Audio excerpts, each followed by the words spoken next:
Good morning, good afternoon, good evening, wherever you are. Welcome to the next Adult Literacy X Prize webinar. Very excited to continue this series. We have Adam Newman from Tyton Partners. He's going to give us a talk today on some of the, funding landscape around this issue. We also have some additional webinars coming up, one on Thursday and then one next week on more aspects of funding. So we hope that everybody will continue to tune into these. Don't forget that you can submit your questions as you watch this live through the Google Hangout Q&A app. And Adam, without anything else, I'm just going to turn it over to you. And thank you so much again for joining us today. Thanks so much, Ben. Thanks for the opportunity, and happy to be here and be able to share some of the work that we've done in the adult education landscape with folks who are actively engaged in the X Prize efforts. What I'm going to hope to do today is give a little bit of background and context on some of the work that we've done in this landscape over the last couple of years, share some research findings that are drawn from both a large-scale US-based national survey of adult education program administrators and instructors, as well as a scan of the supplier ecosystem supporting adult education programs, and hopefully provide grounding for those of you who are looking and thinking about opportunities to sort of engage in this market, which is really underserved right now from an innovation standpoint. One thing I will note is that all of the content that you'll see today is also available in more detailed form on our website, in our library, and in one of the closing slides, you can see a link specifically to some of the work that from which this is drawn. Very briefly, Tyton Partners, we are a strategy consulting and investment banking firm that focuses exclusively on the education sector. I head up our strategy consulting practice, and we've been working for, again, probably the last almost 2 years now in the adult education space, primarily focused on the domestic US needs and issues, and really through the lens of how can technology be infused into the adult education landscape to transform opportunities, and do, frankly, stakeholders in the community want it to be done so.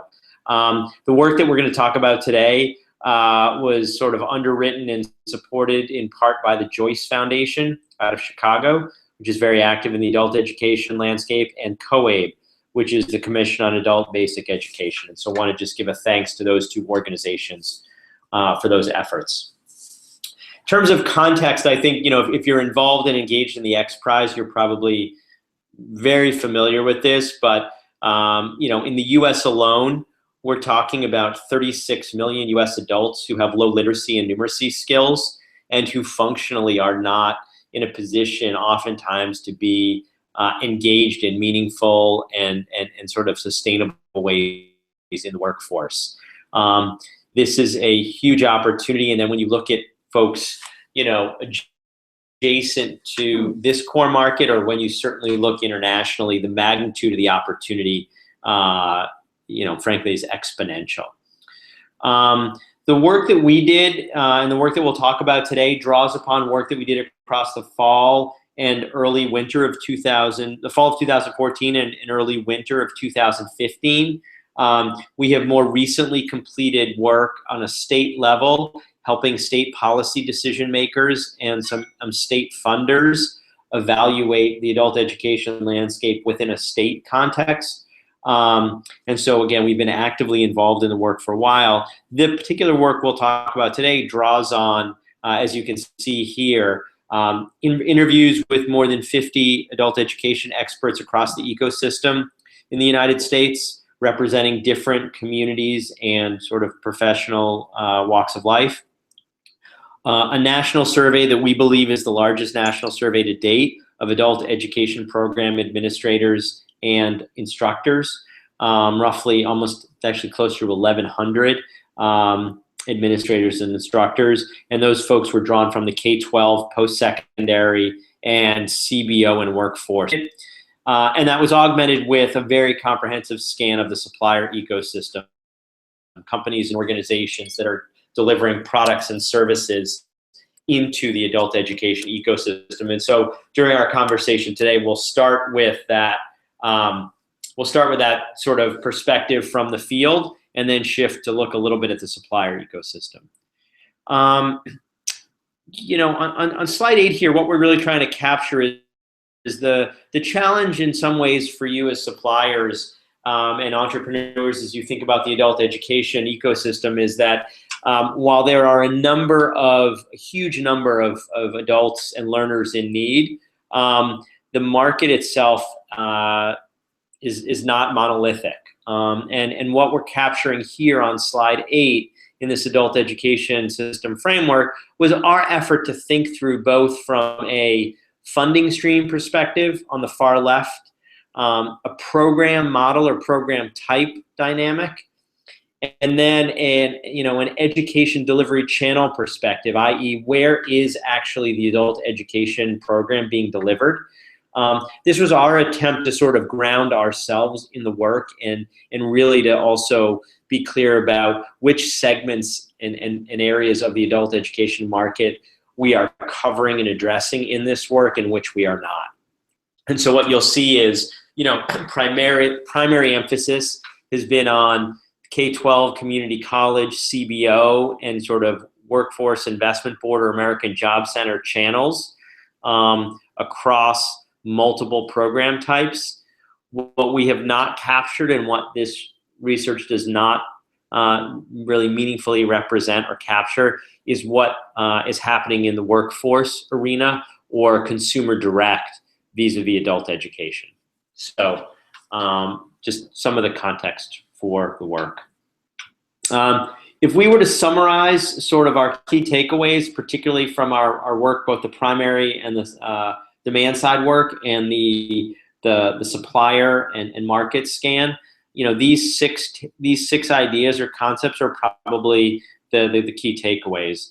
The first is that stakeholders, i.e. program administrators and instructors in the adult ed community, are very bullish and enthusiastic about the prospect for technology, instructional technology to be deployed more broadly and more effectively within the context of the programs that they're involved in. That doesn't mean that there aren't other fundamental issues with their programs that need to be addressed. But when we asked and really focused on, do you believe that technology should be more broadly available and infused into your program, the overwhelming response was yes. Secondly, the on-site infrastructure, and by that we're really talking about access to computers, access to the website, frequency with which classes and programs might have access to computers for instructional purposes. The infrastructure is adequate. It's fairly good. Now the quality of it is something we were not able to tease out, and so obviously different programs are going to have different levels of quality of access, different numbers of computers, different currency of those computers, different levels of internet access, both in terms of bandwidth speed and time availability. But there is a decent amount of infrastructure in place to facilitate technology-enabled instructional programs. There obviously are challenges that limit technology implementation. We'll highlight some of those in a little bit as well.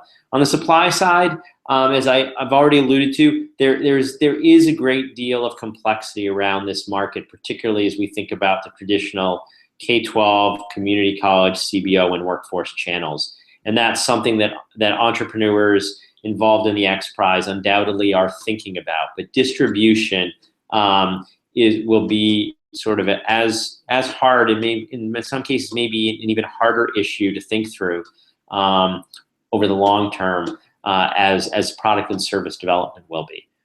One of the interesting things is when we shared a universe of supply of sort of resources with our survey respondents, free solutions, both productivity software and sort of open educational resources actually figure fairly prominently in terms of usage and perceived impact or value.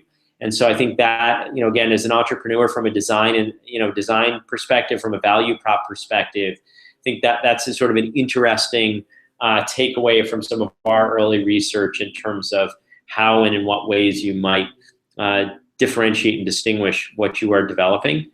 And then the third key point is that within the ecosystem, the buyers, may need help from an ecosystem standpoint, making, good, better, best decisions around what's available. It's a market that's still heavily influenced by referrals and by what peers are using. And so discoverability of solutions, again, as an entrepreneur and as a supplier into the ecosystem, is a not insignificant issue to be thinking about. So that's, if you didn't want to listen anymore, that's sort of the summary of what we'll address in the following slides in a little bit more detail. But that hopefully gives you a sense of the issues that we'll touch on over the next few minutes. There are two frames here. We'll start with the stakeholders' perspective, and then we'll move into understanding market spend and sort of the supplier ecosystem in a little bit more detail. So as I mentioned right out of the gate, what's really exciting about this, and obviously the X Prize is tapping into this fairly significant tailwind that exists in the adult education community, is incredibly strong enthusiasm for the opportunity and role that technology solutions can play in supporting adult education. And so in asking the question here at the bottom of this infographic, roughly 86% of program administrators and instructors believe that yes, technology-based solutions, instructional solutions, can support adult education. And so there's, an interest, a capacity, and appetite for innovation and new alternatives in this landscape. And we think that's obviously an important prerequisite and precondition. We talked a little bit about technology infrastructure. When asking folks in the field about the extent to which internet accessibility exists for instructional purposes, what you see here is that 84% of respondents noted that yes, we always have internet access available within our the space where we're holding our adult education program. About 12% report sometimes, and less than 5% are never or don't know. This is likely a function of, we had in this survey a fairly heavy set of respondents from the K-12 and the post-secondary community ecosystem. But even within the community-based organizations that were sampled here, there was a very strong positive response about the frequency of access to the internet for instructional purposes. Similarly, when we asked about the number of computers that are available on site, again, data is still very positive, although not as bullish perhaps in terms of a one-to-one computing environment. And so in looking at this data, one of the things we would advocate is, what we see in this data is that if you are designing and delivering programs that are being delivered directly into existing programs where adult education courses are being offered, the likelihood of having a one-to-one computing environment is not a foregone conclusion. And so one thing to think about from a product and service design standpoint is, are you building for environments where the technology may be used in a supplemental capacity by a cohort of students at a time, or where students may only have a limited amount of time in each course period to have one-on-one time on a device. And so what you see here is about 70% of folks respond that there are many computers available in the classroom or lab. About 15% say that there are a few, and then the numbers trail off quickly from there. Finally, it's one thing to have computers and internet access. It's another thing to actually be able to get the class and the learners to those computers and to the internet to engage in instructional, technology-based instructional activities. This is where we see, again, respondents, about a little more than 50% are reporting that students always have access to computers for instructional purposes. And about a third of the case, folks have access occasionally, right? So again, this data really tells us that as you think about the programs you're working with, understanding the contour and context of the infrastructure they have on site, the frequency of access, the type of computer to student or computer to learner rather ratio that might exist, are important criteria in terms of thinking about how receptive certain programs and instructors may be to the solutions that you're developing. Ben, let me just stop there for a second and see if there are any questions. There's no questions yet, but I had a question. So for the Adult Literacy X Prize, we're focusing on kind of mobile applications. Is any of the data that you guys have collected, has there been any indication of, I guess, usage and access to some of those, like like a mobile device versus just a computer in a classroom? It's a great question. We do have some data around mobile that is coming around the corner. It is mobile through the lens of what students have access to outside the classroom or outside the learning environment, the formal learning environment, as opposed to necessarily inside it. So we'll certainly address some of that in just a few minutes. Great, thanks. One thing that's interesting to think about with technology is obviously instructors' capacity and comfort level with it. We got at that sort of a little bit indirectly in this survey by, as you can see on slide 15, asking administrators and instructors to sort of self-identify or self-assess their level of comfort and familiarity with technology and how they are perceived by their peers, or how they perceive themselves vis-a-vis their peers in terms of what they can do with the technology. So again, an audience that feels fairly technology savvy, which again bodes well, but it's not necessarily a true proxy for ability. Similarly, usage, not surprisingly here on slide 16, incredibly strong, and among administrators and instructors in terms of computers and smartphones. So this is where, Ben, to your question, we start to see some of the smartphone usage and availability.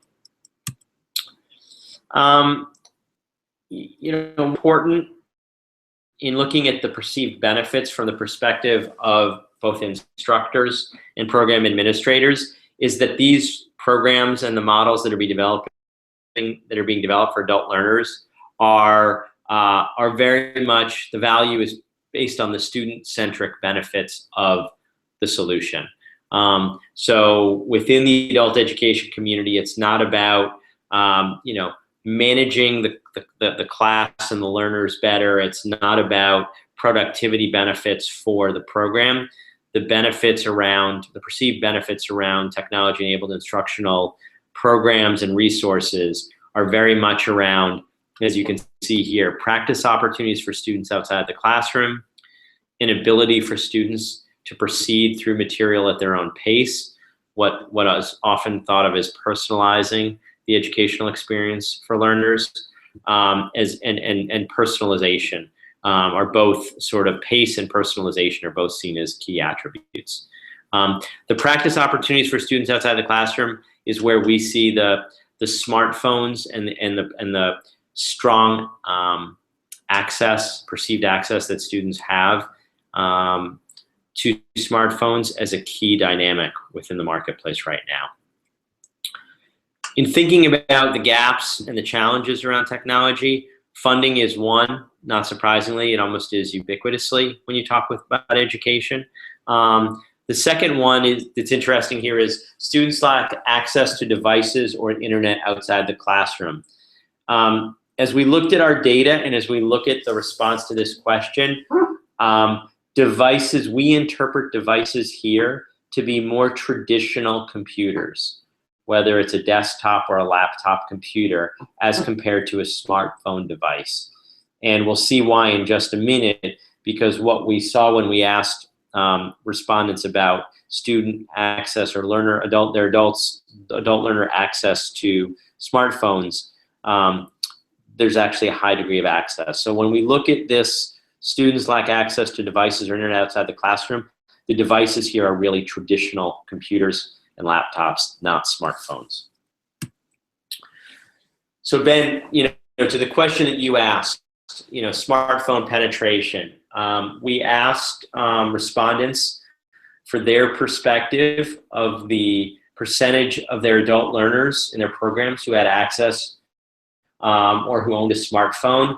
And based on their responses, we estimate that between 55 and 75% of adult learners in the United States have access to a smartphone on a regular basis. So roughly, about 2.3 to 3 million of the 4.1 million students that are currently enrolled in programs.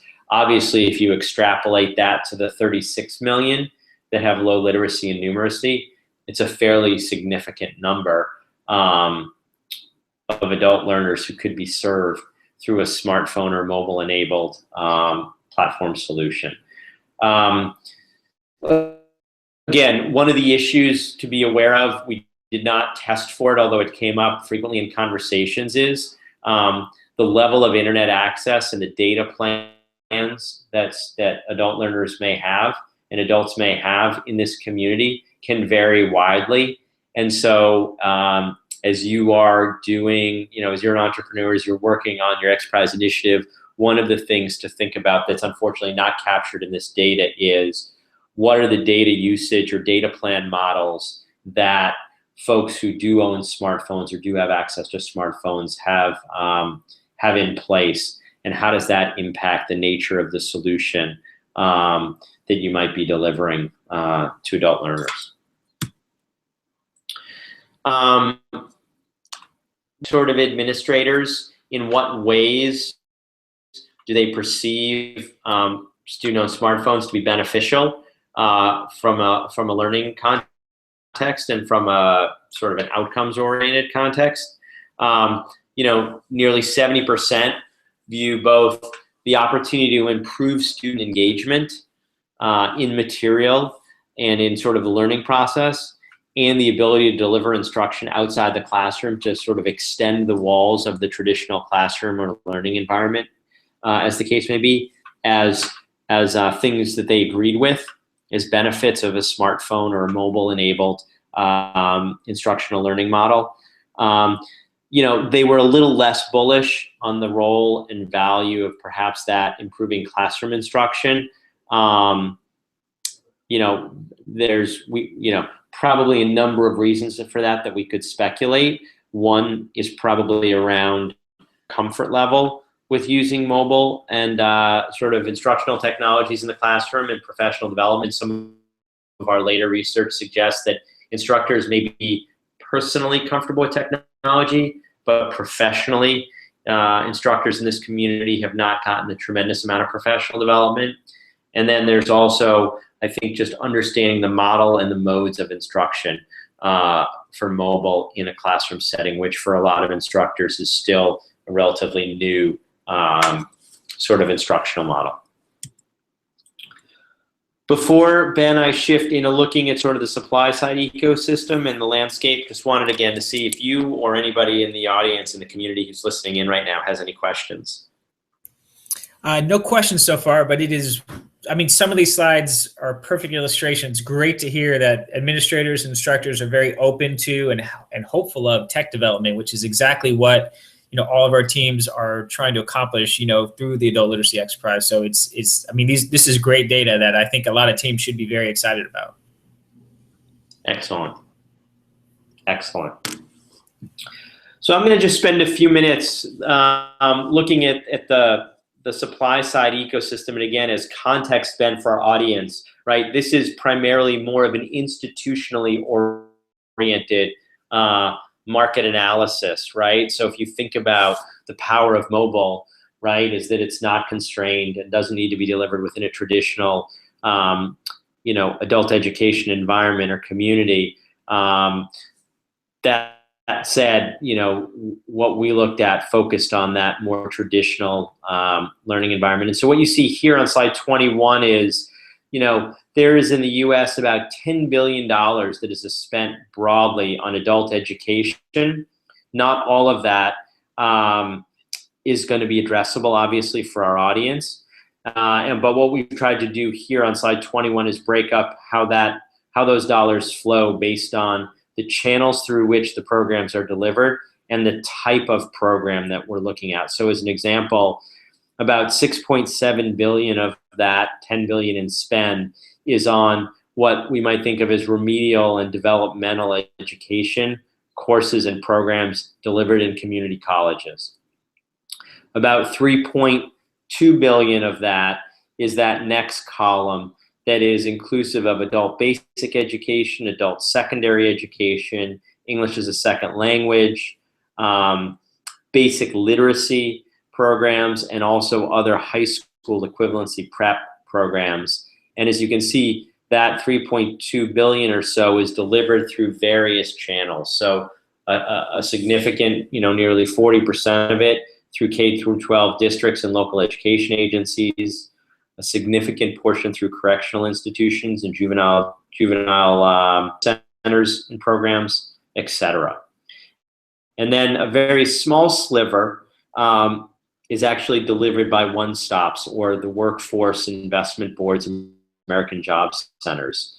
What we find is that for adults who have low literacy and numeracy, who make their way to a workforce investment board or workforce development agency, most of those organizations are referring out their education needs of referring individuals out to gain their education, close their education gaps, either through their local community colleges or oftentimes community-based organizations or K-12 districts. And so not surprisingly, in thinking about slide 21, the challenge this creates for suppliers in this market to a certain extent is that there are a whole host of suppliers, literally thousands of different customer sites that one could sell to. And that's a big thrust of our work. And I know the work that different stakeholders in this community have been doing over the last couple of years have been trying to streamline and create some efficiencies for entrepreneurs and for suppliers around accessing adults and adult education programs in a more scalable and strategic fashion. If we look at the spend, if we think about that 10 billion, we estimate that roughly 700 to 800 million of that is spent on instructional materials. And right now, roughly between 175 and about 225 million of that are considered digital instructional materials, right? So they're delivered, primarily to date, historically via the web, in online fashion. The only segment of the adult education landscape from a supply side where there's any sort of meaningful mobile delivery of solutions right now tends to be in the English language learning arena. Ironically, as many of us know, there are literally thousands of apps for the early childhood ecosystem around literacy and numeracy development. Many of those have content that's perfectly valuable for the adult learning community, but for the sort of environment and in which it's delivered in the context of that instructional model. So interesting dynamic right now. There's, as we know from the app ecosystem, there's a tremendous amount of literacy and numeracy resources available, but very few of them are pointed at the adult education community. One of the things that we asked on slide 24 here is we asked adult education program administrators and instructors about the different categories of solutions that they were using in their programs, and then asked them, to the extent that they were using, what level of importance they attributed to that particular category or type of offering. And so what you see here is the distribution. The x-axis is usage, right? So the relative usage of different types of tools and resources along the x-axis relative to the perceived importance of those types of solutions based on respondents who are using them. What's interesting here is if you look at obviously the upper right-hand corner in the red there, very high usage of productivity software. Think Google Apps, think Microsoft 365,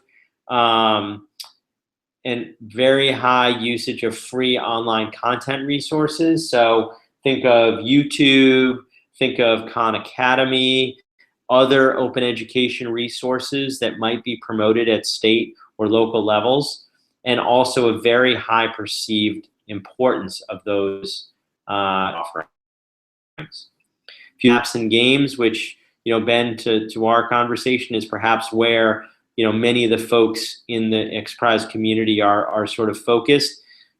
Relatively low levels of usage to date among the community that we surveyed, and still believe it's important, but obviously still need some convincing relative to some of these other areas. So again, I think this provides interesting context if we think about, for the folks in the program, thinking about some of the established models that do have resonance right now among program administrators and instructors in the adult ed community relative to where we might be designing for within the XPRIZE community today.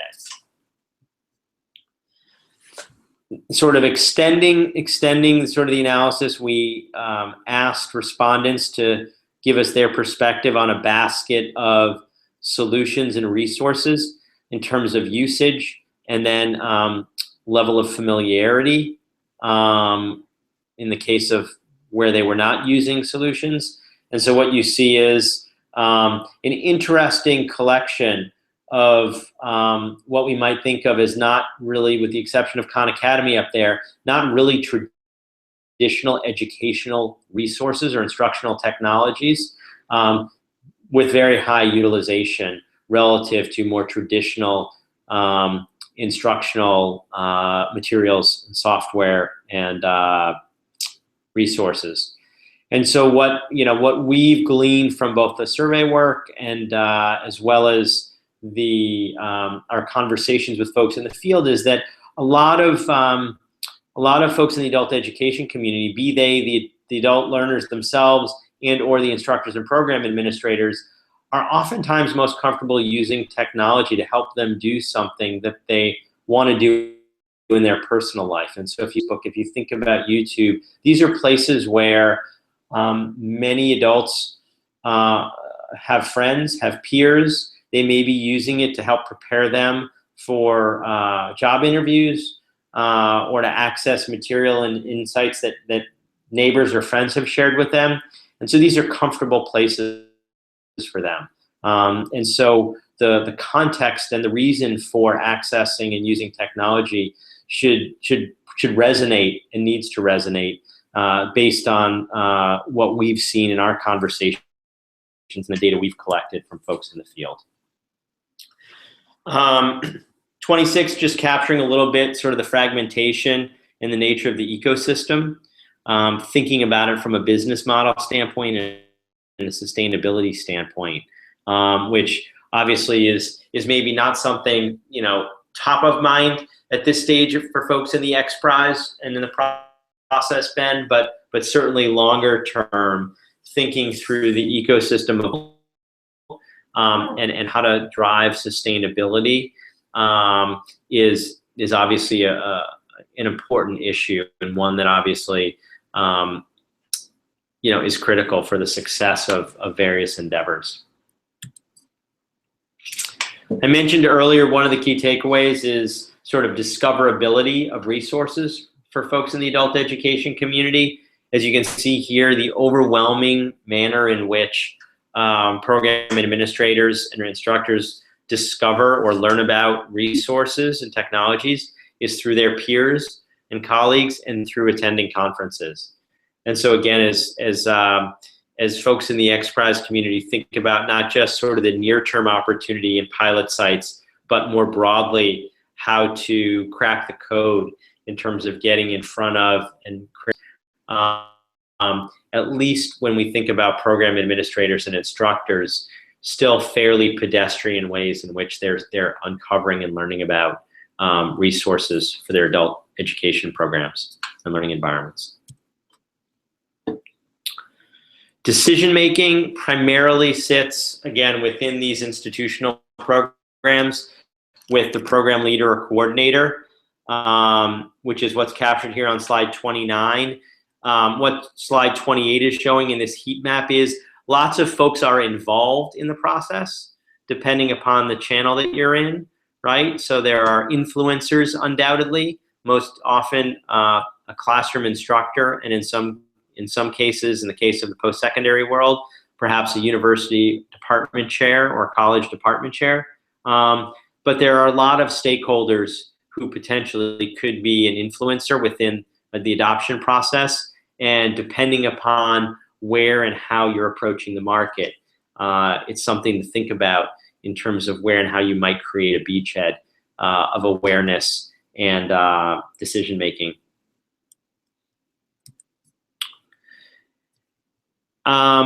Before I sort of close, Ben, again, happy to see if there are any questions or answer anything that's come up from folks who might be involved in the webinar or that you have.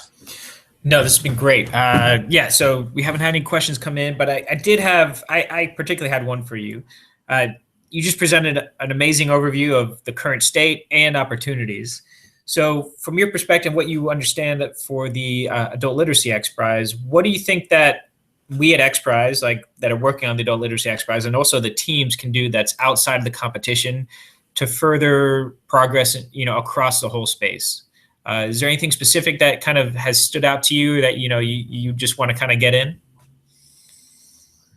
I think, I just think that the XPRIZE and all the folks who are involved are really raising the level of awareness among stakeholders in the community. And I think that, the folks that have been in the trenches for years around these issues, I think, really value and appreciate the thoughtfulness and the additional support that comes when something as high profile as the XPRIZE and the energy, enthusiasm, and efforts of the teams involved in the XPRIZE sort of bring their sort of insights and perspectives to bear on this issue. And I think the more that folks can be out in their local communities, learning about the dynamics of the market and sharing a little bit about what they're doing and why, in a way that continues to expand awareness about the opportunity and the fact that innovative and entrepreneurial folks are really thinking hard about how to address this issue will really be very helpful from a policy and an advocacy standpoint, and expanding awareness of what's possible. So I think that's a paramount issue. I think the second thing I would encourage, and this is not specific to the XPRIZE or to the adult education community, but I think it's just good, it's just good design and it's good market development, which is I would just really encourage folks to make sure that they're in the market, talking with adult learners, talking with stakeholders who are dealing with adult learners, really taking a student-centric and a learner-centric approach to their efforts, and really trying to understand the idiosyncrasies of this market. That's not to say that captive to the market as it's structured right now, and as sort of I've framed it in a little bit of the work that I think as entrepreneurs, as change agents, as folks who are trying to bring innovation and new practices and new opportunities into this ecosystem, demonstrating that we've taken the time to understand what's already happening, what's working, what's not, and how we can layer on and extend some of what we're trying to achieve in this community goes a long way towards building, political capital, goodwill, and a willingness to really experiment and embrace some of the exciting things that folks in the XPRIZE community are endeavoring to accomplish with this initiative. Thank you. Yeah, those are really strong points, and I also appreciate you including some of the information, specifically pulling out that there's not just space for innovation in the pedagogy, how the teams are creating these apps, but it's also the distribution model that every team should be thinking about. Are you going to go for a fee model or a free model? Is it who are you going to kind of try to spread the word through? I think those are really important questions that each team has to think through themselves, and I'm really glad that you highlighted that as well. Absolutely. And this is again on our website. Some of the work that some of the analysis that's come out of the work that we've done on behalf of our clients, on behalf of our consulting clients in this area, is publicly available. So Learning for Life, the opportunity for technology to transform adult education, is sort of a two-part series that captures some of the data that we've seen here, and offers some more detailed and perspective and insights into sort of market dynamics and things that different stakeholders within the adult ed community, of which the entrepreneurs and innovators in the XPRIZE community are a significant significant stakeholder base, should be aware of and thinking about. And so that's easily, freely available and to be able to be downloaded within the library section of our website. Yeah, wonderful. Thank you. I believe that I've already shared that with some teams, but I will make sure when I send out the recap from this webinar, I'm going to make sure that I include those links as well, because I think those will be very helpful for teams. Perfect. Well, Adam, thank you so Wonderful. much on behalf of the whole Adult Literacy XPRIZE, community, staff, and teams. We really appreciate you taking the time today and sharing all this information. And hopefully that as people kind of continue to watch this on their own time and questions come in, we'd love to be able to stay in touch with you. Absolutely, and obviously happy as folks continue on their process. Hopefully our resources will be assistance, and Ben, always happy to find ways to share back what we're seeing and hearing or address questions that come up within the community that you're working with. Fantastic. Well, thank you so much. Thanks to our viewers, and we will catch you guys next time at on our next webinar. Thanks again.